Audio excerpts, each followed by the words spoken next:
Hi guys, and welcome to my manga collection video for 2016. I wanted to do this to start off my channel so that I can start doing monthly or bi-monthly manga hauls, interspersed with reviews that are more scripted, more fancily edited. My collection sits at 175 volumes right now. That's including both manga and stuff like light novels and art books, because I consider those to be sort of part of the same collection. So without further ado, let's get started. I'm not going to go through every little, weird anime and manga related knick-knack that I own, but I thought I'd start off with this little guy, because I'm quite fond of him. Obviously, it's Detective Conan Edogawa, decked out in Japanese festival gear. It's meant to be Kyoto themed. I actually got him in Kyoto as a souvenir. I think he was from the gift shop in the Kyoto Tower Hotel, which is across from the Kyoto train station, very famous building. Detective Conan, or Case Closed as it was retitled for the English release, was my first anime before I even knew what anime was, so I'm still quite fond of it, and I think this little phone strap is just adorable. I'm sure you can probably find little, Conan phone straps in every major city in Japan, themed after the city, but, yeah, happy to have him. I just keep him on my lamp here. Next, I'll just show you my three kids up here. This is Kurapika from Hunter x Hunter. It's the only Figma I own. Unfortunately, I think the Hunter x Hunter Figmas that exist are mostly pretty lame, but Kurapika here is pretty cool. You've got, a red-eyed face and a gray-eyed face, and quite a few different poses for his chains and his hands. I actually got him from a con to commemorate meeting the animation director from the 2011 series. I wanted to get something Hunter x Hunter related there, so I got him. Then we've got my girlfriend, Utena Tenjo from Revolutionary Girl Utena. She's a character, and that's a show that means a lot to me, so very happy to have her. She's a very gorgeous figure, too.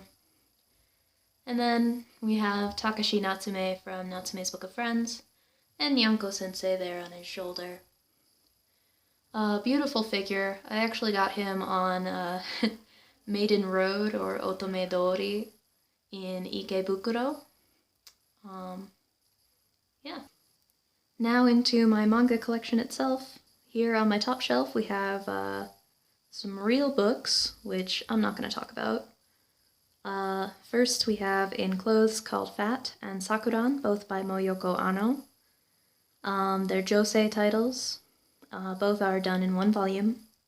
In Clothes Called Fat is a pretty early volume from her about an obese woman who develops an eating disorder. And Sakuran is a later work of hers that is about a prostitute working in a brothel in Edo-era Japan. It is about her life from childhood into older womanhood. Both are very, very interesting, very well written, very sort of complex, multifaceted, not necessarily likable, but very real female heroines. I'd really like to see her other series that are on Crunchyroll Manga released in print. I really want Buffalo Five Gals and Memoirs of Amorous Gentlemen. They're both excellent. The only title in print of hers that I don't have is Insufficient Direction, which is sort of a comedy slice-of-life manga about what it's like to live with Hideaki Anno, the director of Neon Genesis Evangelion, who is, of course, Moyoko Anno's husband. I read it. It's cute. It's charming. But I just didn't really feel the need to own it. It's kind of quaint. Kind of what you would expect living with a giant nerd to be like. I don't know. JoJo's Bizarre Adventure. This is caught up with the English release. I have 1 through 3 of part 1, which completes it, and 1 through 3 of part 2, with part 4 coming out, I don't remember when it comes out, but that'll be the last book in part 2, and then we'll start getting part 3, which I'm excited about. Here we have the first volume of part 3 of JoJo's Bizarre Adventure, from Viz's old release of it. Of course, I'll be waiting to get more until I can get them in these gorgeous hardcover editions. Next we have number 6, volumes 1 through 9, complete. It's just really refreshing to have sort of this typical YA dystopian sci-fi series that is not a romance but happens to star queer characters in a relationship in the lead. We really need more of that. There's not nearly enough. Alright, so sorry if I cut out weirdly. My roommates seem to be arguing quite loudly off and on here, so don't want you guys to have to hear that. Here's my little Inio Asano corner.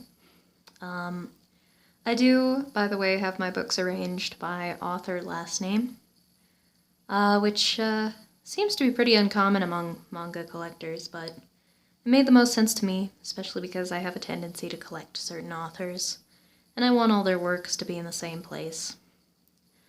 I only have 2 right now, A Girl on the Shore and the first volume of Goodnight Punpun, but I plan to get more because he is a very talented and interesting creator. Yeah. Next we have my Usamaru Furuya books.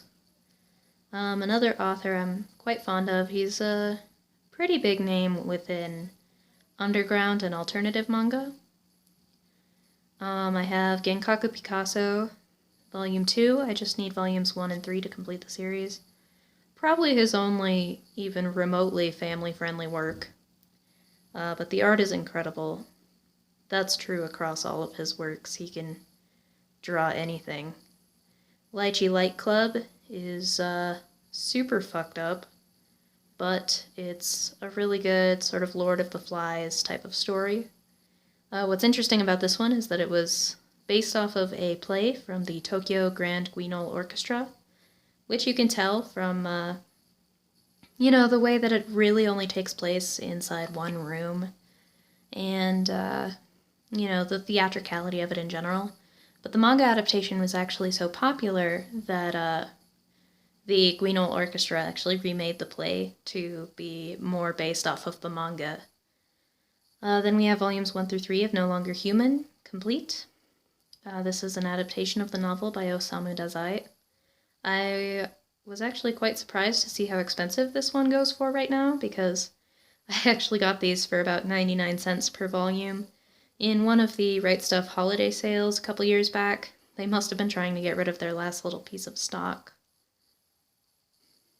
Next we have my Moto Hagio books. She is my favorite member of the Year 24 group of shoujo mangaka from the 70s, and actually one of my favorite mangaka of all time, and authors of all time as well. I do have The Heart of Thomas, but I lent it to a friend, so it's not here right now. It's a very beautiful hardcover book, though, so I'll probably show it off in a future haul sometime, whenever I get it back. Then we have A Drunken Dream and Other Stories, a beautiful anthology volume with short stories spanning Hagio's entire career from the 70s until now. It also includes 2 of probably her most well-known and well-regarded works, 2 short stories called Iguana Girl and Hanshin. Then we have 2 recent additions to my collection. First is the Moto Hagio SF Artworks art book, which includes illustrations from all of Hagio's sci-fi series, spanning her entire career. And as you can see, that's a very beautiful book with Star Red looking wonderful on the cover there. I think it's kind of a shame that Hagio is mostly known for works like The Heart of Thomas that are more drama-focused, because her truest love has really always been science fiction, and she's written a heck of a lot of it. Next I have the 4 issues of They Were 11. So you can, there. See that? That's issue 4. Interesting that this short story, which is only about 120 pages long, were released in comic book issues back in the day, but these comic book issues are very cheap, unlike the other way to own the series, which is in the Manga Volume 4 shoujo stories, which is kind of infamously expensive. The only work I'm missing from Hagio in English, not counting Otherworld Barbara, which is coming out later this year and which I'm definitely planning to pick up, is A Prime, which is a collection of 3 short stories that is also very expensive online, so here's hoping I run into it eventually. I'm also planning to collect her series in Japanese. Been eyeing the newer 3-volume release of the Poe Clan that looks really nice, with new illustrations on the cover. As well as the 10-volume Bunko release of A Savage God Reigns, or Zankoku Nakami ga Shihai Suru, as it's probably better known. So maybe you'll see that in future months. I don't know. Next, we have volumes 1 through 3 of Horimiya, that is caught up with the American release. Very cute shoujo story. Glad to see it so popular right now. Princess Jellyfish, Omnibus 1. I'm one of the people who's been waiting years to have this series in English, so, you know, thank you Kodansha, God, and Jesus. Thought this day would never come. Which you can tell, because I actually own the first 2 volumes in Japanese. That is the same material that is covered in this first omnibus, and actually the omnibus is nicer than the Japanese books. It includes, obviously it's got the oversized thing going for it, but it also includes color pages, where the original Japanese release doesn't include those. It's very bare bones. Then we have easily my oldest volume of manga, another classic shoujo series, though not part of Year 24. A lot of people make that mistake, but this is the first volume of Berusayu no Bara, or The Rose of Versailles, by Ryoko Ikeda, which is also going to be released in English, which, wow, I never thought that would happen, but I'm really happy about it. This is a brilliant series, and extremely historically important and influential. The volume I have is the first volume, which was originally printed in 1972, but this edition says in the back it was printed in 1975. Still pretty old. What's interesting about Berubara is that it's actually one of the first shoujo manga ever to be released in graphic novel format, and really popularized the practice for shoujo manga of being collected into graphic novels after the magazine release. Then we have Slam Dunk Volume 3, the Raijin release.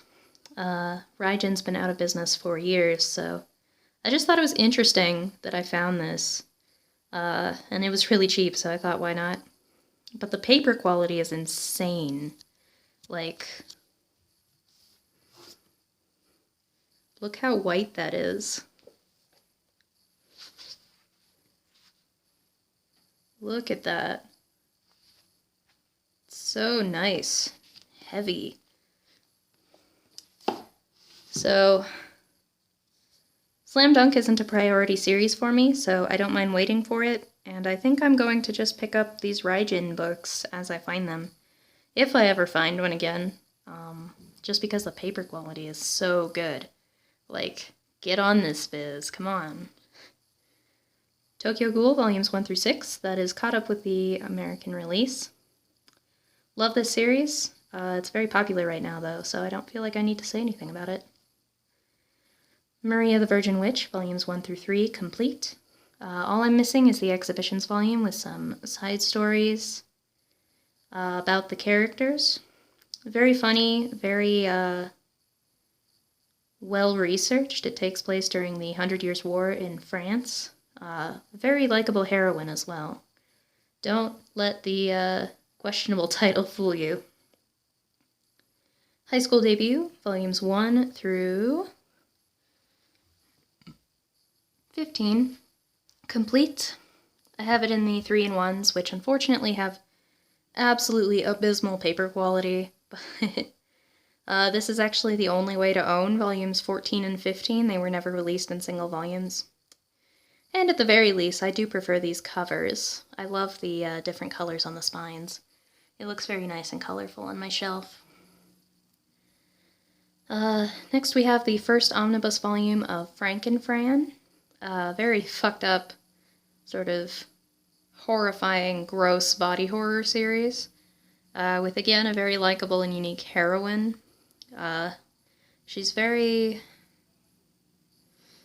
She has no sense of morality. But she's also very cute in like a weird way. If you've seen any images online of like a schoolgirl who's been turned into a giant caterpillar, that's from this series. That's actually from the first volume. So just the imagery in here is crazy. One of the best horror manga out there. Really glad to see it getting released in English finally. Future Lovers 1 to 2 complete. That's BL. Enough said. Sunny Volume 1 by Taiyo Matsumoto. Actually one of my favorite creators, but this is all I own from him right now. I've read a lot more of his works, but, you know, just really need to get on collecting more. Sunny is one of my favorite series by him. Probably along with Ping Pong. I definitely prefer his more grounded series to the more, like, weird fantasy-based ones like Tekken Concrete. Natsume's Book of Friends, random volumes 8, 14, 16, and 17. This is one of my favorite manga series, actually, so really kind of embarrassing that I don't own more of it, but I'm working on it. Then I also have the light novel for Natsume's Book of Friends. The first omnibus volume of After School Nightmare by Satona Mizushiro in Japanese. This series is only 10 volumes long. It's really out of print in English, but it's a very good series dealing with sort of gender and sexual identity in some really interesting ways, and it has just beautiful, surreal, creepy imagery. There's this image that, you know, ever since the first time I saw it, it just stuck with me, of this girl with a gaping hole where her face should be and where her heart should be, lying in a field of flowers so that the flowers are like growing up through the holes. And that just like really stuck with me. Just there's a lot of imagery like that that's just like, wow. I also have the first volume of X-Day. I just need volume 2 and that'll be complete. Really like Mizushiro's series because they're a lot darker and creepier than a lot of shoujo you see, but it still has, you know, that sort of trademark focus on relationships and, you know, the interior lives of the characters that, you know, really makes shoujo tick, I feel like. Good shoujo. Volumes 1 through 7 of A Bride's Story by Kaoru Mori. This is caught up with the English release. I love the setting here of Central Asia along the Silk Road in the 19th century. And just like Kaoru Mori's artwork is so detailed. Look at this. Look at the details in her costume, the embroidery, the patterns, even just her boots. And then if I turn around, the back is even more impressive. It's so crazy. You really get a feel for the place and for the cultures. It deals with quite a few different nomadic cultures along the Silk Road, but this volume actually takes place in Persia and is a love story between two women, so yeah. Which makes it a very fitting neighbor volume for my Milk Morinaga corner. She is a popular Yuri mangaka who is actually a queer woman herself, which is always nice. Her stories are extremely adorable, very relatable, I find, and just very pleasant. The art's very cute as well. I have Girlfriends, volume 1 to 2 complete, and Kisses, Sighs, and Cherry Blossom Pink, which is a short story anthology, but all the stories actually take place, you know, between different couples within the same school. The only English language series I'm missing from her is Gaku and Polizzi, which I just forgot about, so need to just pick those up. It's just 2 volumes. Seven Seas recently announced that 2 more of her series will be released in English, so can't wait for that. And I actually have a doujin from her as well. This is Sailor Moon. On one side is a story about Rei and Ami, and on the other side is why I got this, Haruka and Michiru. Both stories are absolutely adorable, and I'm really happy to have that. Next, hidden behind that, is the first volume of Saint Oni-san, or Saint Young Men, which is a very funny, cute series about Jesus and Buddha as, you know, hip roommates in modern-day Tokyo. It's a very low-key sense of humor, surprisingly, but I enjoy it. Skip Beat, Volume 1. Bakano, the first light novel, The Rolling Bootlegs, which covers the 1930 arc of the anime. Very well written for a light novel and well translated as well. I actually also have the first volume of Durarara by the same author. I just lent it to a friend. And I have 2 more Durarara novels in the mail right now. So I really enjoy his writing style and his characters. Realized I probably need my lamp for the last 2 shelves. But here we have Magi or Magi, volumes 1 through 3, and then 4 in Japanese, and volumes 1 through 11 in English. I love this series, one of my favorite shonen titles, but I'm behind on it, unfortunately. Go back in time a little bit. Persepolis, of course, is a Western graphic novel. But I have The Royal Palace Gowon, Volume 1 by Park So-hee. This is the only volume of manhwa that I currently own, which is a shame because I actually enjoy quite a few manhwa, so I need to expand that collection. Gowon is just a really fun, dramatic soap opera. Basically follows the plot of The Prince and I, except in Korea, and the prince is like a huge jerk. But it's a lot of soapy, melodramatic fun, and the heroine is hilarious and super relatable. Then we have A Silent Voice, volumes 1 through 7. I do have 6. I just lent it to a friend. So this is complete. You should read it, but you probably don't need me to tell you that. Then we have Pink and Helter Skelter by Kyoko Okazaki. Interestingly, Pink is one of her first works, and Helter Skelter is her last work. They're both brilliant, but for me, Helter Skelter is one of the best feminist narratives I think I've read ever. It's a very haunting, dark, gritty feminist Frankenstein's monster story about a model named Liliko who is addicted to plastic surgery. I absolutely recommend both of these, and the ending to Helter Skelter in particular will stay with me forever. Got some actual books in here, but they are anime related because they are the first 4 volumes of The 12 Kingdoms, which were adapted into the 12 Kingdoms anime. These are the only volumes from the series that were released in English, unfortunately, but they are great reads, so I recommend them, especially if you're a fan of the anime. Bloody Mary, Volume 1. This was a blind buy, which I don't usually do, and this is why. I got it because, vampires and BL, At my roots, I'm a girl of very simple tastes, but I still found this volume very boring, so not going to continue on with the series. Demon Love Spell 1 and 2.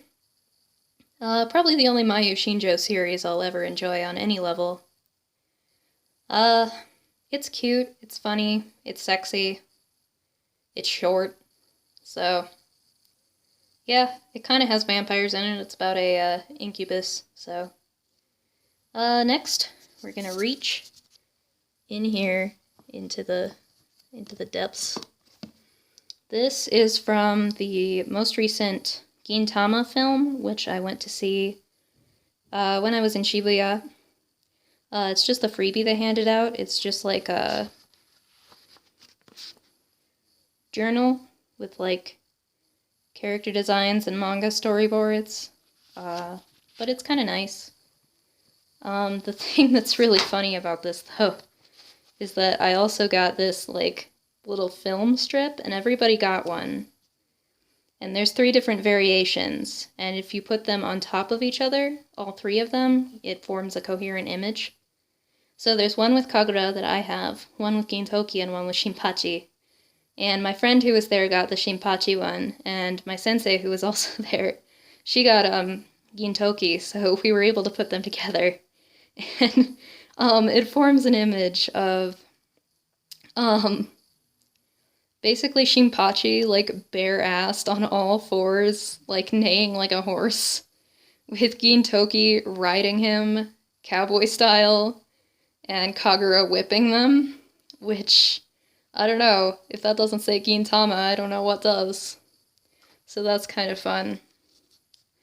And then I have Orange Omnibus Volumes 1 and 2, complete.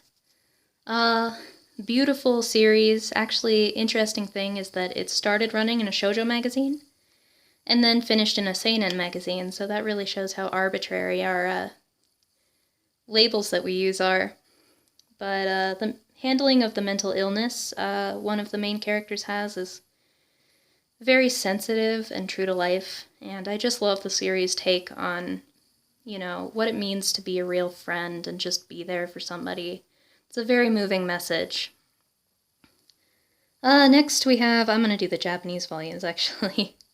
I have volumes 1 through 7, which covers 1 through 14, of Fruits Basket, the new collector's editions in Japanese. I like them a lot better than the original releases of these, which I find to be quite ugly. And the paper quality is really good. I like the covers with one character on the front, one on the back, and both on the spine. That's kind of cute. And I actually, usually I don't keep these little ad jackets, but I like these because they actually have a quote from the character on the cover. So, Yuki's is pretty boring, but Kyo's is like, you know, sometimes it's okay to complain, sometimes it's okay to be selfish, it's okay to, you know,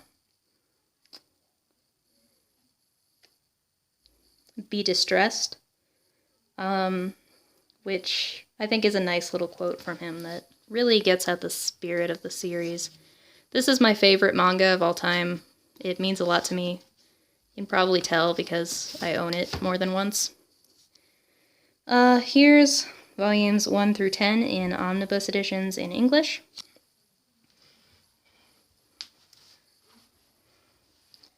And then I have volumes 11 through 23 complete. As you can see, a couple of these volumes I got very early on when I started collecting, and I didn't know what I was doing, so I got a couple off of Amazon in acceptable condition. So you can see they're pretty abused library books. I think just 14, 17, and 22 are really bad, but I need to replace them. But that's kind of a pain because this is out of print. Of course, Yen Press is going to be releasing these editions in English, actually starting this month. But, you know, do I really need to own this series 3 times? I mean, my heart says yes, but my mind and my wallet are like screaming a resounding no. So, then I have volumes 22 and 23 in Japanese, the original releases that I said were ugly. Look at that green and red, I hate it. The 2 fan books in English, which are actually just one book in Japanese. That's this Fruits Basket character book. The only thing I'm missing, I think, is the art book. And then I have Twinkling Stars Volume 1. That's a newer series from the same author. I'm excited that that series and her most recent series, Lieselot and Witch's Forest, are both going to be released in English by Yen Press as well. I'll definitely be picking those up because the first volume of this is very cute and I like it. Hunter x Hunter Volume 1. Actually, my favorite shonen series that I only own one volume of. A lot of this is because these are series that my local library always had, so they just didn't get prioritized. And Hunter x Hunter was super out of print for a while. Like, just random volumes of it were impossible to find, so... But now that they've been reprinted, I really need to get on getting more. Gekkan Shoujo Nozaki-kun 1-3, that's caught up. Very funny 4-koma series. Love the anime. Monster, Perfect Edition, Volume 1, and Volumes 2 and 3. Need to get on getting the rest. The last one is going to be coming out here pretty soon. This is probably my favorite Naoki Urasawa series. A great thriller. This series got super expensive on me while I wasn't looking. So I don't know if I'll ever finish the English editions, but we have volumes 4, 6, 7, and then 8 through 10 of Mushi-shi in English, and volume 5 in Japanese, which I'm actually gonna show you because it's really beautiful. Look at that. This paper is like straight up watercolor paper. It really shows off the beauty of the image, and it's a wraparound cover. It shows this scene from nature, and then I'll show you my favorite set of color pages,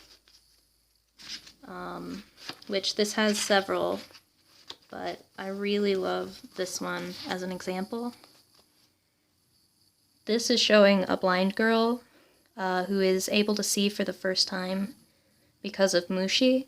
So you see the black sort of being interrupted with the white, and then you turn the page and you see this, and it's like you're seeing for the first time too. It's just beautiful. So I might just collect the rest of these in Japanese, both because they're so beautiful and because, as far as I know, they're in print, which is a plus. Next we have The Devil is a Part-Timer, light novel, volume 1. I haven't decided yet if I'm going to get more. I'm kind of curious to know the story, but it's not really a priority. I do really enjoy the anime, and I enjoyed this book too.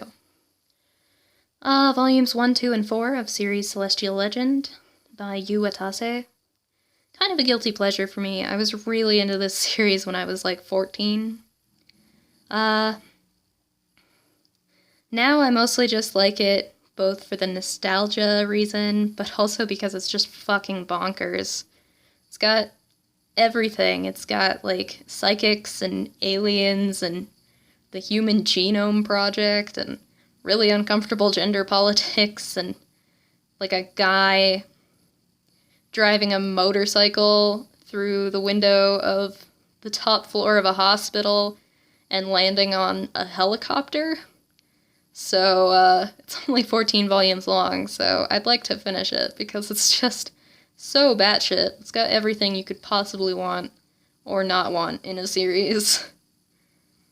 Fushigi Yugi Genbu Kaiden, random volumes, 4, 10, and 12. It's only 12 volumes long. I enjoyed this way more than the original Fushigi Yugi. I like Takiko a lot as a heroine, and I actually like her romance with Limdo a lot as well, which is pretty rare for me and Yu Watase. Usually I hate her main romances. I hate the one in series. It's super boring. But I like the one here. Side characters are a lot of fun, as is true of pretty much every Yu Watase series. Her side characters are always way more fun than the main characters, but in this case I actually like the main characters too. And the pseudo-Mongolian setting is really interesting and certainly a lot more unique than the original Fushigi Yugi's Chinese setting. Paradise Kiss, volumes 1 through 3 complete. Another really high-quality josei series from Ai Yazawa. I also love Nana, but that's another one that my library always had, so I really need to collect it for myself. But, very happy to have this one as well. Very good josei about the fashion industry. Young woman's coming of age. Then Fumi Yoshinaga's Flower of Life. volumes 1 through 3. If I ever find volume 4 for a decent price, I'll have that completed, but it's pretty notoriously hard to find. Very sort of funny and quietly poignant, as you can expect from Yoshinaga's works. I am of the opinion that she is a goddess and everything she touches turns to gold, so yeah. Then I have volumes 1 and 2 of What Did You Eat Yesterday, also from her. Great little foodie manga about a gay couple who eat dinner together every night. Detailed recipes every chapter. Definitely the most realistic and down-to-earth portrayal of a gay couple I've seen in manga, but one of the most realistic I've seen in fiction in general, so definitely recommended. I really need to get more of it. Then we have 2 random issues of Lala. I mainly got them for the Natsume chapters in them, but interestingly, this, just happened to end up being the issue that also had the last chapter of Vampire Knight, so not nearly as into Vampire Knight as I was when I was a high schooler, but it's kind of cool to have that last chapter. Then we have... yeah. So this is like a little short promotional comic about Alice in the Country of. I got it from an Animate or something. Which is a fun visual novel series, so I keep it around, but now it's blocking. This, which is the last ever issue of the English Shoujo Beat magazine. It actually has one of my favorite chapters of Honey and Clover in it. And speaking of Honey and Clover, I also have the art book for Honey and Clover. I love how adorable this cover is, and I love Chika Umino's art. It's super cute. Very unique, very her. And Honey and Clover is another favorite manga series that I just don't own yet, so gotta get on that. And finally, here we've got mostly some Western graphic novels, got a book of Edward Hopper paintings, and there's the Arabian Nights, but I'll just mention this, which is the first issue of Seiyu Junon magazine, which I got because of the cover feature on Mamoru Miyano, who I've had a big dumb schoolgirl crush on since I was 13. So, yeah, that can go back in its little shame corner. And that's basically it, guys. That's my collection. So I hope you enjoyed it, got something out of it maybe, and I hope to see you for future hauls and stuff. So thanks, guys. Bye.